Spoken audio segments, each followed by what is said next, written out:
At 54, widow Sarah Whitmore began driving to a bottling factory almost every morning in her aging pickup. She was not seeking work. She wanted unused jars rejected because of tiny cosmetic flaws. Factory workers laughed as she filled an old barn with imperfect glass.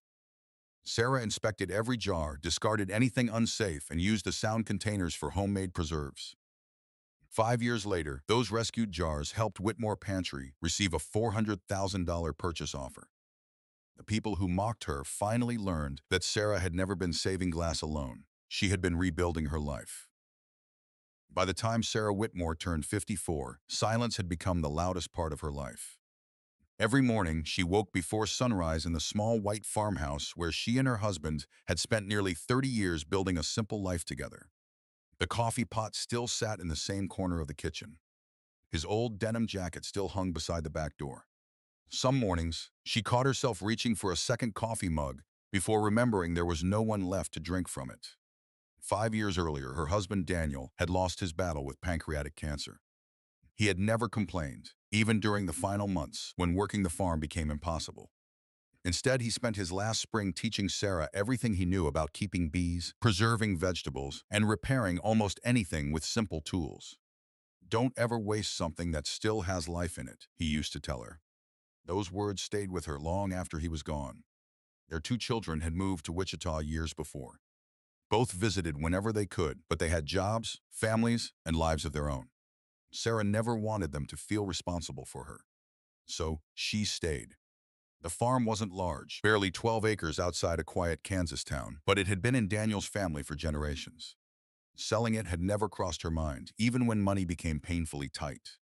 Every Saturday morning, Sarah loaded homemade strawberry jam, wildflower honey, dill pickles, and tomato relish into the back of her aging pickup truck before driving 40 minutes to the local farmer's market. She rarely sold out. Some weekends, she earned barely enough to cover fuel and canning supplies. Still, she smiled at every customer. People knew her as the quiet widow who always wore the faded blue apron with tiny sunflowers stitched along the pockets. She wasn't poor enough for sympathy. She wasn't successful enough to be noticed. She simply existed somewhere in between. After paying property taxes, electricity, feed for a few chickens, and medicine for her old border collie, Molly, there wasn't much left. Replacing broken equipment had become impossible. Even buying new glass jars for canning felt like a luxury. Each case cost more than she wanted to spend. More than once, she counted the jars in her pantry before deciding which recipes she could afford to make that week. One afternoon, while delivering honey to a small grocery store in town, Sarah noticed several dumpsters behind the old bottling plant on the edge of the industrial district. A forklift driver unloaded pallet after pallet of cardboard boxes before dumping them into a large metal container. As she drove past, the afternoon sun reflected off hundreds of pieces of glass. Curious, Sarah slowed her truck. She had no idea that what she was about to discover inside those dumpsters would eventually change not only her little farm, but the rest of her life. The next morning, Sarah still couldn't stop thinking about the glass she had seen behind the plant. She had spent more than 20 years preserving jam, honey, pickles, and relish. Good canning jars were not cheap, and every new case meant postponing another repair somewhere on the farm. By late morning, curiosity finally brought her back. The facility stood near the edge of town and manufactured glass containers for regional food companies. Trucks moved through the loading yard while forklifts carried wrapped pallets between the warehouse and inspection area. Sarah parked near the office rather than approaching the dumpsters. An older man in a reflective vest noticed her waiting. "Can I help you?" "I saw some jars being discarded yesterday," Sarah said. "I wondered what was wrong with them." The man introduced himself as Frank Miller, a production supervisor who had worked at the plant for nearly 30 years. "They're quality control rejects," he explained. He led her to a covered area where several crates had been separated from the main production line. Frank lifted one jar toward the light. A small bubble was trapped near its base. "This one is structurally sound," he said. "But one of our commercial customers requires perfectly uniform glass." He showed her another with slightly uneven lettering molded into the side. Then he pointed toward a red recycling bin. "Anything cracked, chipped at the rim, or damaged around the sealing surface goes directly in there. No exceptions." Sarah nodded. "I wouldn't use anything like that for food." Frank studied her for a moment. What do you want the others for? I sell preserves at the farmer's market. You'd inspect them yourself? Everyone. And use new lids, always. Frank did not immediately agree. Instead, he asked Sarah to wait while he spoke with the plant manager. 20 minutes later, he returned carrying a one-page salvage receipt.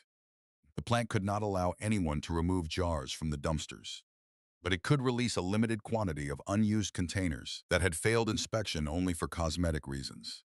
The document stated clearly that Sarah would inspect the jars again before use and that no cracked, chipped, or structurally defective glass could leave the plant with her. Sarah signed her name.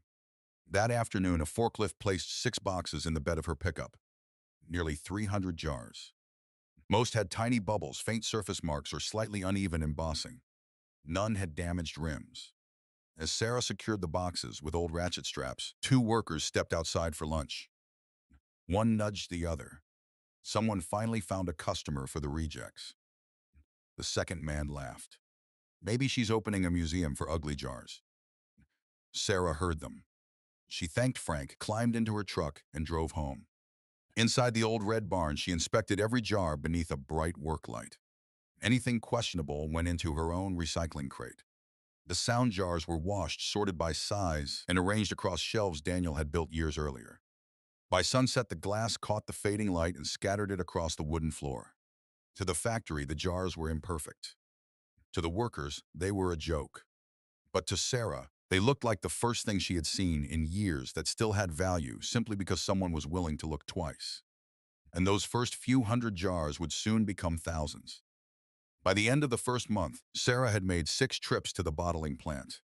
Every Tuesday and Friday, just after lunch, she pulled her old pickup beside the loading dock, where Frank had already set aside another stack of rejected jars. It became part of the routine. The forklift operator would wave. Frank would hand her the paperwork showing the jars had been written off for recycling. Sarah would load the boxes herself whenever she could, refusing to let anyone think she expected special treatment. The workers still didn't understand why she kept coming back. One afternoon, a young employee watched her carefully securing boxes of cosmetically flawed jars with old moving blankets before placing them into the truck. "You know," he called out, "you could probably make more money collecting scrap metal." Several others laughed. Sarah simply smiled. "I've never been very good at seeing things the way everyone else does." The young man shrugged. "They're still broken." "Some are," Sarah answered. "But not all broken things are useless." She climbed into her truck and drove away before anyone could reply. Back at the farm, the old red barn slowly transformed. What had once been a dusty storage building filled with rusted tools and broken furniture became an organized workspace. Sarah built simple wooden shelves from leftover lumber Daniel had saved years before. She grouped the jars by size, half pints, pints, quarts. Every evening, after feeding her chickens and checking the beehives, she spent another hour cleaning glass. She inspected every rim under a bright work light. If her second inspection revealed any hidden chip, crack, or sealing defect, the jar went straight into a recycling crate. If the flaw was only cosmetic, a scratch in the glass, a crooked embossing mark, or a tiny blemish near the base, it stayed. Safety always came first. She wasn't interested in cutting corners. Word spread through the town much faster than she expected. People driving past the farm noticed stacks of cardboard boxes inside the barn. Someone mentioned it at the diner. Another repeated it at church. Within weeks, almost everyone seemed to have an opinion. "I heard she's collecting factory trash. My cousin says she's filled half the barn with broken jars." Poor Sarah. Daniel wouldn't have wanted this. The comments stung more than she admitted, not because people laughed, but because many of them had known her family for years. Still, she never argued. Experience had taught her something important. People rarely change their minds because of explanations. They change them because of results. One Saturday morning at the farmer's market, another vendor looked at the rescued, unused jars on her table and frowned. "Those aren't new." "No," Sarah replied. "They've been given a second chance." The woman picked one up and turned it slowly in her hands. "Customers won't like imperfect jars." Sarah smiled. "Maybe. Or maybe they'll care more about what's inside." The woman laughed politely before walking away. Sarah watched her disappear into the crowd. For a brief moment, doubt crept into her mind. Maybe everyone else was right. Maybe she was wasting precious time chasing an idea that would never work. That evening, she unlocked the barn and stood quietly among the rows of clean glass, catching the last rays of sunlight through the windows. Hundreds of jars reflected tiny beams of golden light across the wooden floor. Instead of looking like garbage, they looked full of possibility. And for the first time since Daniel passed away, Sarah felt something she hadn't experienced in years. Not certainty, not success, just hope. She didn't realize it yet. But one simple observation during the upcoming harvest season would change the future of every single jar sitting inside that barn. Late August brought blackberry season to eastern Kansas. For Sarah, it was also the busiest time of the year. Every morning before sunrise, she carried a worn wicker basket into the hedgerows along her pasture. By breakfast, her fingers were stained purple, and the basket was full of ripe berries waiting to become jam. Back in the farmhouse kitchen, she followed the same canning recipes her grandmother had taught her decades earlier. Nothing about the recipes had changed, only the jars. Instead of opening brand new cases of glass, Sarah walked into the old red barn and selected jars the factory had rejected for cosmetic imperfections.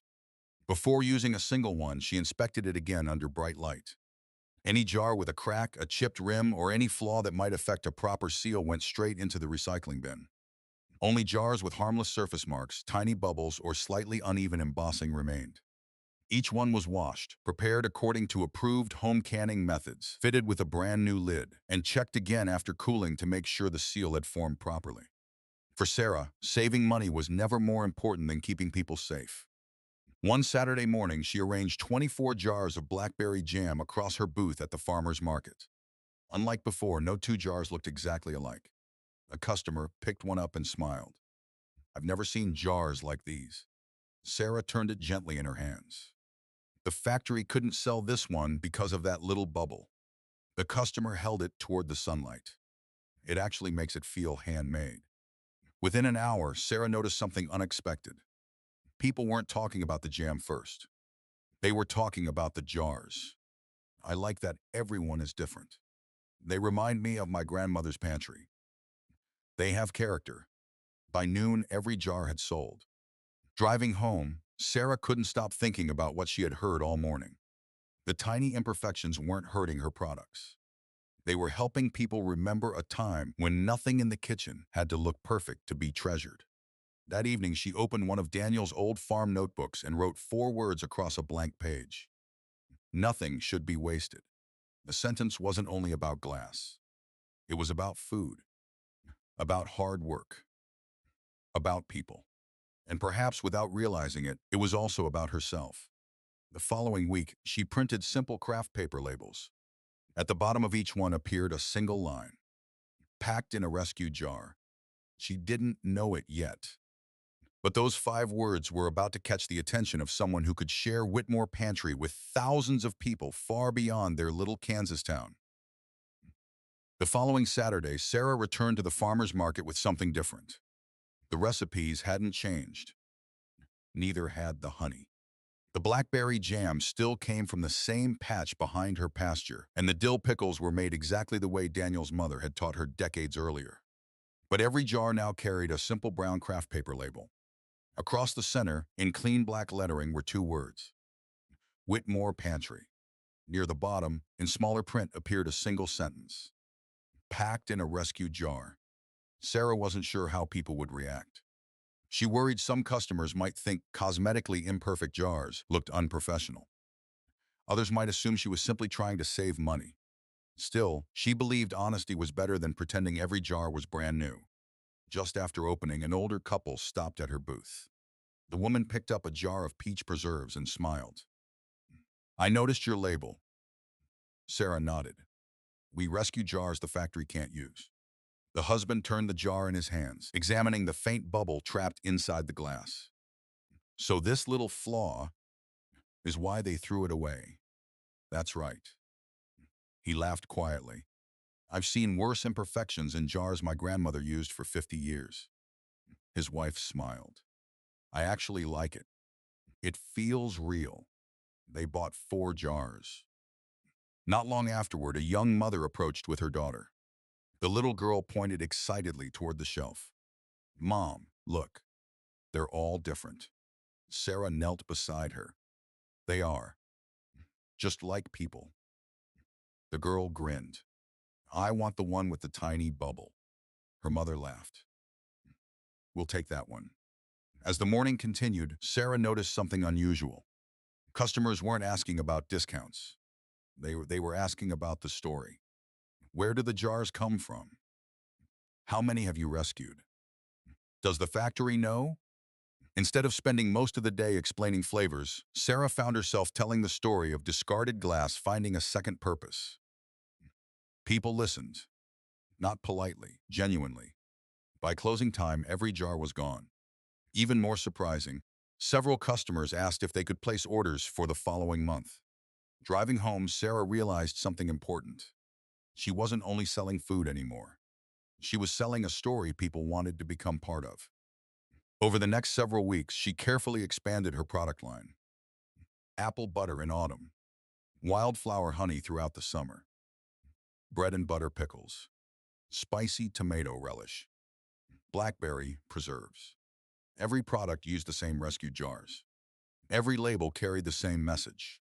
Packed in a rescued jar, the little brand slowly developed a personality of its own. Neighbors still laughed when they saw pickup loads of rejected jars arriving at the barn. Some joked that Sarah had become the town's unofficial recycling center. She simply waved and kept unloading boxes. She no longer felt the need to explain herself. Sales were improving. Customers kept returning. That was explanation enough. One cool October afternoon, after another successful market, Sarah sat alone on the farmhouse porch counting the week's earnings. For the first time since Daniel's passing, she didn't have to worry about whether she could afford next month's electric bill. It wasn't a fortune, but it was progress. She looked toward the old red barn. Only half the shelves were still full. Hundreds of rescued jars had already found new homes. Sarah smiled to herself. The town still believed she was collecting trash. They had no idea she was quietly building something much more valuable. And just a few days later, a young food blogger would walk past her booth, notice one unusual label, and unknowingly change the future of Whitmore Pantry forever. The final Saturday in October began like every other market day. Sarah arrived before sunrise, unfolded her small wooden table, and arranged jars of jam, honey, pickles, and apple butter across the shelves. Every label ended with the same quiet sentence: packed in a rescued jar. Just before noon, a young woman stopped in front of the booth. Instead of looking at the food, she studied the label. "What does rescued jar mean?" Sarah smiled. For the next several minutes, she explained everything. The factory rejects. The harmless cosmetic flaws. The careful inspections. The second chance each jar received before ever reaching her kitchen. The young woman listened without interrupting. Finally, she introduced herself. "My name is Emily Carter. I write about small food producers across the Midwest." Sarah laughed softly. "I'm afraid my little stand isn't very exciting." Emily shook her head. "I think your story is." Before leaving, she bought several jars and asked one final question. "Would you mind if I shared your story?" Sarah nodded. "If it helps people waste a little less, I'd be honored." A few days later, Emily published an article titled, "The Kansas Widow Giving Factory Rejects a Second Life." Along with photographs of the jars, she included the name Whitmore Pantry, the farmer's market where Sarah sold each weekend, and a mailing address for customer inquiries that Sarah agreed to use. Within days, readers began sharing the story. Then local newspapers picked it up. A regional radio station invited Emily to talk about small businesses with unusual ideas. The attention spread far beyond the original article. About a week later, Rachel called from Wichita. "Mom, I think you're becoming famous." Sarah laughed. "I don't think famous people spend all morning making blackberry jam." Rachel smiled. "Maybe not. But people all over the Midwest are talking about you." Over the following weeks, handwritten letters began arriving at the farmhouse. Customers asked whether Whitmore Pantry accepted mail orders. Some enclosed handwritten recipes. Others shared memories of grandparents who reused every jar they owned. Rachel helped her mother create a simple website so people outside Kansas could place orders without writing letters. The orders came slowly at first, then a little faster each week. Before shipping beyond Kansas, Sarah contacted the county health department and the Kansas Department of Agriculture. An inspector reviewed her preparation area, storage system, sanitation records, labeling, and processing methods. Products that required stricter controls were produced only after the recipes and procedures had been approved, and interstate orders were filled from a licensed food processing space created beside the barn. Rachel helped Sarah keep batch numbers, ingredient records, and shipping logs. The additional work slowed their expansion, but Sarah welcomed it. A second chance for imperfect glass could never come at the expense of a customer's safety. One afternoon, Sarah looked around the barn. Thousands of carefully sorted jars still filled the shelves. For the first time, she wondered whether she would actually have enough time, not enough jars, to keep up with what was coming next. And someone else had begun paying attention as well. The very factory that had once treated those jars as little more than rejected inventory. By early November, Whitmore Pantry was receiving more orders than Sarah had ever imagined. Most still came from Kansas, but requests were beginning to arrive from neighboring states. Rachel handled the growing number of mail orders while Sarah continued doing what she had always done, making jam before sunrise and washing jars long after dark. Eventually, the attention reached the bottling plant. One Monday morning, Frank carried a newspaper into the employee break room. On the front page was a photograph of Sarah standing inside her old red barn. The headline read, "Kansas Widow Gives Factory Rejects a Second Life." Several workers gathered around. "That's the lady who keeps taking our jars." Another smiled awkwardly. "I guess we underestimated her." Frank folded the paper. "I told you she wasn't collecting junk." Later that week, the plant manager asked Frank to arrange a visit to the Whitmore farm. When they arrived, Sarah welcomed them into the barn. Rows of clean shelves held carefully sorted jars. Finished products filled another section. Everything was neat, organized, and spotless. The manager quietly walked through the building, examining the operation. He noticed inspection lights above one workbench. Boxes marked recycle sat beneath another. Sarah explained her routine. Every jar is inspected twice. If there's any crack, chipped rim, or defect that could affect the seal, it never gets used. She showed them new lids waiting to be installed.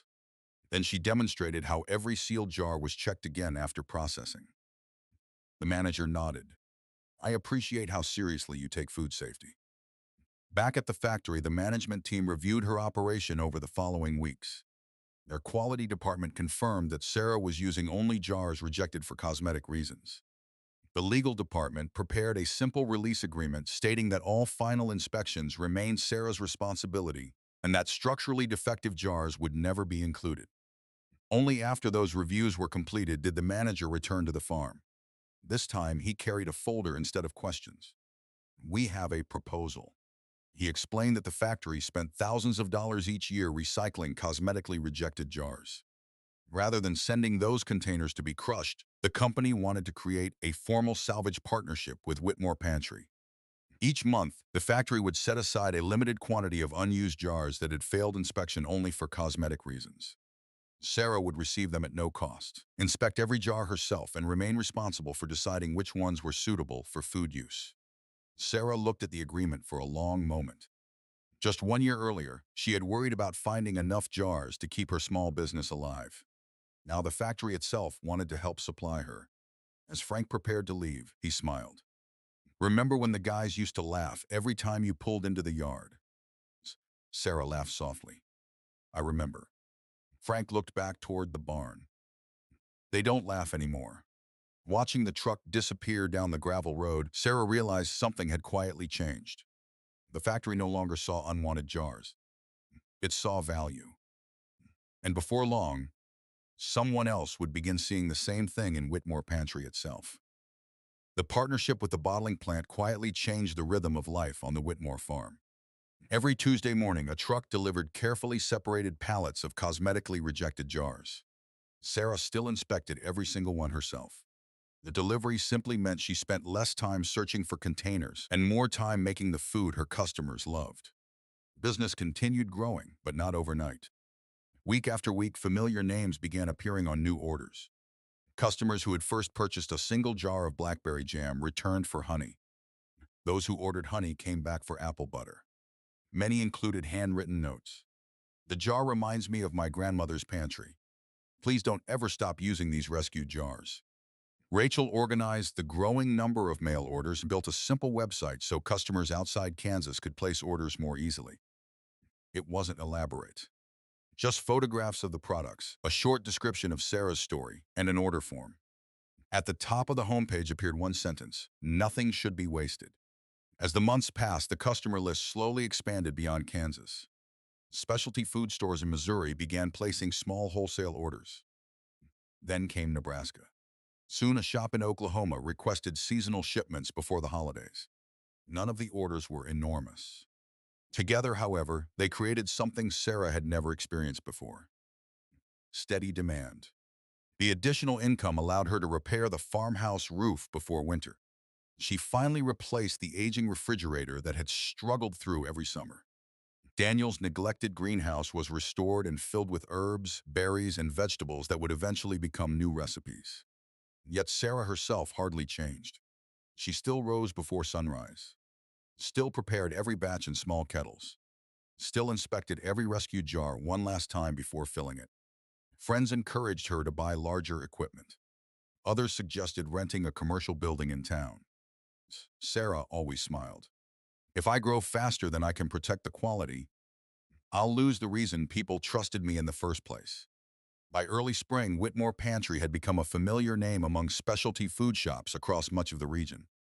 The business was no longer simply surviving. It was becoming sustainable. Then one Monday afternoon, the telephone rang. A regional gourmet food distributor had been following Whitmore Pantry for several months. They weren't calling to buy a few cases of jam. They wanted to meet Sarah and discuss whether her products could reach stores throughout the Midwest. For the first time, Whitmore Pantry was no longer just a local success story. It had become a business other companies believed in. Spring brought more than warmer weather to the Whitmore farm. Nearly every weekend, cars with license plates from neighboring states pulled into the gravel driveway. Some visitors came to buy jam.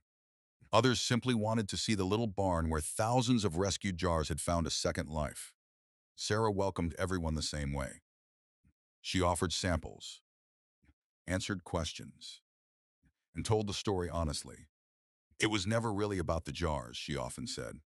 It was about seeing value where others didn't. One Saturday afternoon, an all-too-familiar voice called her name: Sarah. She turned to find Carl Benson standing just outside the barn. Years earlier, Carl had joked that she was hauling home nothing but trash. Now he removed his cap and looked uncomfortable. "I've been meaning to stop by." Sarah smiled. "It's good to see you." Carl looked around the busy barn. Shelves of finished products lined one wall. Orders waited to be packed along another. "I owe you an apology," he said quietly. "I thought you were wasting your time. I even told people you'd lost your judgment after Daniel passed." Sarah looked at him for a moment. "We've all been wrong before." Carl nodded. "I was. My granddaughter wants to start selling homemade salsa. I was hoping maybe you'd give her some advice." Sarah smiled. "I'd be happy to." Over the following weeks, more familiar faces returned. Linda Foster, who had once refused to stock Sarah's products, now asked if Whitmore Pantry could supply her gift shop. Other small businesses followed. Sarah accepted every request without mentioning the past. Rachel noticed. "Doesn't it bother you?" "It used to," Sarah admitted. "But people deserve the chance to change." A few days later, Sarah traveled to meet the regional distributor who had called in early spring. Instead of discussing a large expansion, the meeting focused on something much simpler. Could Whitmore Pantry consistently supply a small network of specialty stores? Sarah answered honestly. "I'd rather promise less and deliver every time." The distributor appreciated the answer. Over the next several months, they tested her products in a limited number of stores across Kansas and Missouri. Sales were steady. Customers came back. Store owners asked for larger shipments. Only after watching the business perform consistently did the distributor prepare a report for its parent company. One afternoon, Rachel walked into the barn carrying a certified envelope. It's from Harrison Specialty Foods. Sarah frowned. Who's Harrison? Rachel smiled. The company that owns the distributor you've been working with. Sarah opened the envelope. Inside was an invitation to discuss the future of Whitmore Pantry. Not another wholesale order. Something much bigger. For the first time, Sarah realized that someone wasn't just interested in selling her products. They were interested in buying the business she had spent years building. Sarah read the certified letter 3 times before setting it down on the kitchen table. The words never changed. Harrison Specialty Foods, the parent company of the regional distributors she had been working with, invited her to Wichita to discuss the future of Whitmore Pantry. Rachel smiled. I have a feeling this is more than another business meeting. A week later, Sarah drove to Wichita wearing the same navy blue dress she had worn to her son's wedding years before. It wasn't her first business meeting, but it was the first time anyone had asked to discuss buying the company she had built. The executives greeted her warmly. After a few minutes, the company president opened a presentation. We've been following Whitmore Pantry for almost a year. He showed sales reports from the specialty stores that had carried Sarah's products. Customers returned. Store owners reordered. Very few products were ever returned. Then, he showed another chart. What surprised us wasn't just the quality. It was the loyalty. Many first-time customers had purchased a jar because they loved the story. Most became repeat customers because they loved what was inside. The president smiled. Brands like that are rare. He slid a folder across the table. We'd like to acquire Whitmore Pantry. Sarah quietly opened it. Inside was a formal proposal. The purchase price was $400,000 for the business, its brand, recipes, equipment, and operating assets. For a long moment, she simply stared at the number. It represented more money than she had ever imagined earning from the farm. Enough to eliminate every remaining debt. Enough to retire comfortably. Enough to help her children and grandchildren. The president continued. We aren't asking you to disappear. We'd like you to remain involved during the transition. Customers trust you. Sarah thanked him sincerely. I appreciate the confidence. I just need some time. No one pressured her. Driving home across the Kansas prairie, Rachel finally broke the silence. What are you thinking? Sarah watched the fields rolling past outside the window. I'm thinking about why I started. That evening, she unlocked the old red barn. Sunlight filtered through the windows onto shelves lined with rescued jars. Each shelf reminded her of a different chapter. The first boxes Frank had set aside. The nights she spent washing jars alone. The first labels. The first returning customers. The first wholesale order. Whitmore Pantry had never been just a business. It had become the place where she rebuilt a life she once believed was over. Standing quietly inside the barn, Sarah realized that the hardest question wasn't whether $400,000 was a fair offer. It was whether the purpose she had found over the past few years could ever be measured by a price. And she knew the answer would change everything. For days, Sarah carried the offer with her.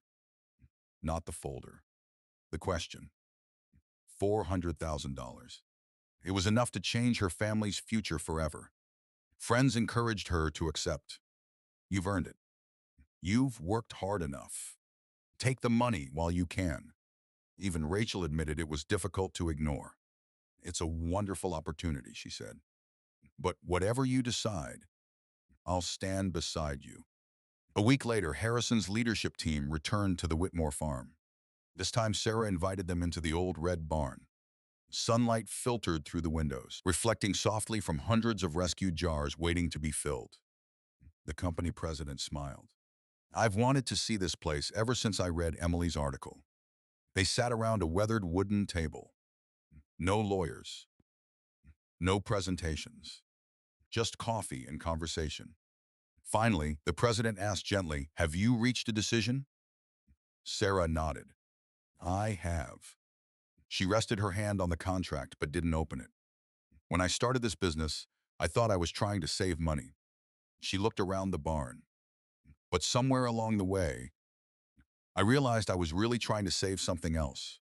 the trust my customers place in me, the pride I found after losing Daniel, the chance to build something with my own hands. She smiled kindly.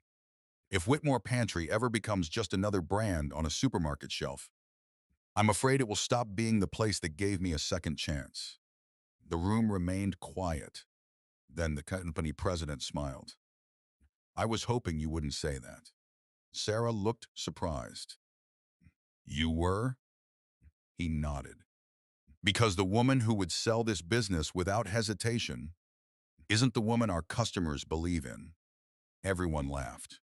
He closed the folder. Perhaps we've been asking the wrong question. Instead of buying Whitmore Pantry, what if we simply helped it grow? Over the following weeks, the two sides worked out a different agreement.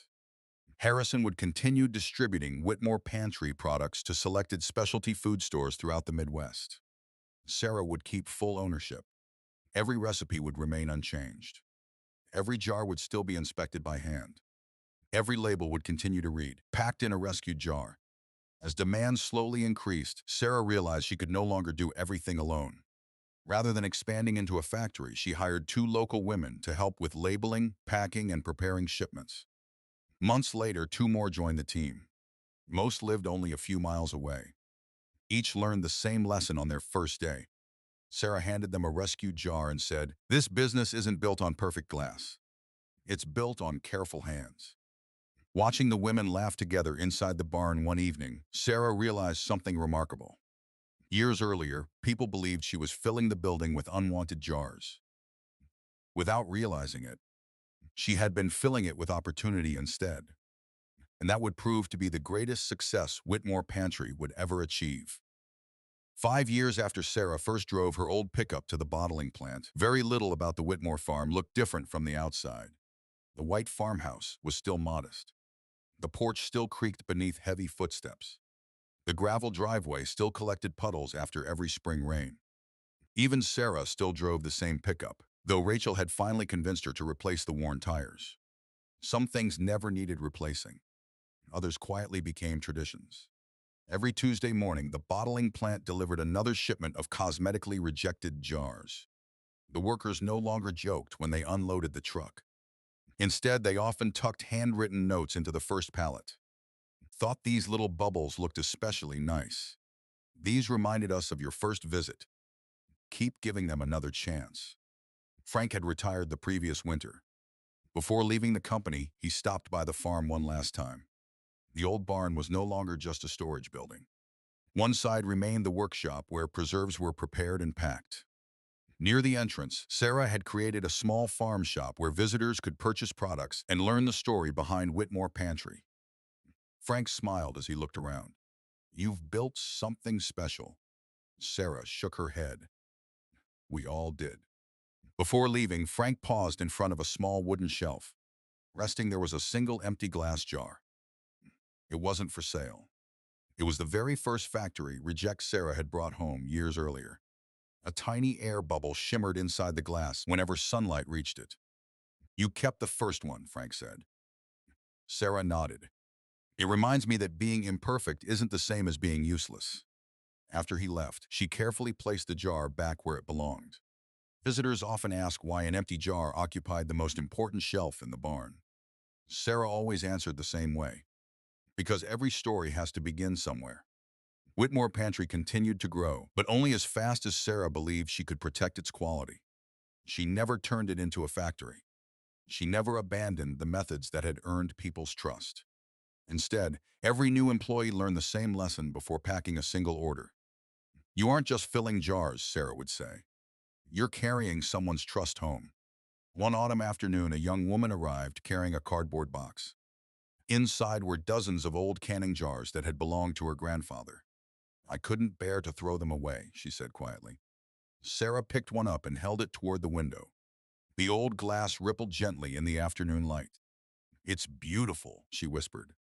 Months later, several of those family jars were displayed in a small corner of the farm shop, reminding visitors that useful things often become more meaningful with time.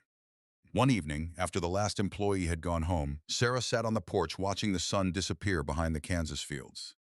She thought about Daniel, about the lonely months after his death. about the laughter she had heard every time she loaded rejected jars into her pickup. Back then, people believed she was collecting worthless glass. They couldn't see what she was really gathering. Hope, purpose. One more chance to build a life again. Rachel stepped onto the porch carrying 2 mugs of tea. After a long silence, she asked, "Mom, what's the secret?" Sarah smiled toward the old red barn. "There isn't one. I simply stopped judging things by their first impression. The jars, the people, myself." As the evening breeze drifted across the fields, she quietly repeated the words that visitors would later read on a small wooden sign inside the barn. People thought I was saving broken jars. She smiled and gently shook her head. The truth is, they were never broken. I was really saving one more chance for myself. And perhaps that had been the lesson all along. A small imperfection does not erase great value. A difficult season does not define an entire life. Sometimes the things the world sets aside are simply waiting for someone willing to look a little closer. Because second chances are rarely found. More often, they are built one honest choice at a time. If Sarah's story reminded you that imperfection does not erase value, share your thoughts in the comments below. What would you have done if everyone around you had laughed at the idea that gave you hope? If you enjoyed this story, please like the video, subscribe to the channel, and turn on notifications so you do not miss more stories about hardworking people, second chances, and quiet determination. Thank you for watching, and remember, the world may overlook what is imperfect, but patient hands, honest work, and the courage to begin again can turn what others reject into something truly valuable.